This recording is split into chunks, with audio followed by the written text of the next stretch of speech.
ராமநாதபுரம் மாவட்டம் பரமக்குடி அருகே தனியார் பள்ளி வாகனம் கவிழ்ந்து விபத்துக்குள்ளானதில் 12 குழந்தைகள் காயமடைந்துள்ளனர். தொடர்பான விவரங்களை எமது செய்தியாளர் மணிகண்டன் வழங்க கேட்கலாம். மணிகண்டன், தொடர்பான முழு விவரம்.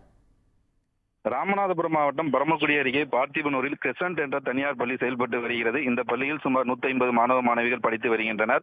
இப்பள்ளிக்கு சொந்தமான பேருந்து இன்று காலை குழந்தைகளை ஏற்றிக்கொண்டு கமுதியிலிருந்து பார்த்திபனூர் நோக்கி அந்த தேசிய நெடுஞ்சாலையில் வந்து கொண்டிருந்தது. தேவநேரி என்ற இடத்தில் வந்து கொண்டிருந்த போது பேருந்துக்கு முன்பால் சென்று கொண்டிருந்த டூ வீலர் குறுக்கே வந்ததால் பேருந்து ஓட்டுநர் தனியார் பள்ளி பேருந்து ஓட்டுநர் பிரேக் பிடித்துள்ளார். இதனால் கட்டுப்பாட்டை இழந்த பேருந்து சாலை ஓரம் இருந்த பள்ளத்தில் கவிழ்ந்து விபத்துக்குள்ளானது. இந்த பேருந்து கவிழ்ந்து விபத்துக்குள்ளானதில் பேருந்து இருந்த 12 குழந்தைகள் காயமடைந்துள்ளனர். காயமடைந்த குழந்தைகள் 108 ஆம்புலன்ஸ் மூலம் பரமக்குடி அரசு மருத்துவமனையில் சிகிச்சைக்காக அனுமதிக்கப்பட்டுள்ளனர். இதில் குறிப்பாக 4 குழந்தைகளுக்கு தலையில் இரத்த காயமும் கையில் எலும்பு முறிவும் ஏற்பட்டுள்ளது. விபத்து குறித்து பார்த்திபனூர் போலீசார் விசாரணை செய்து வருகின்றனர்.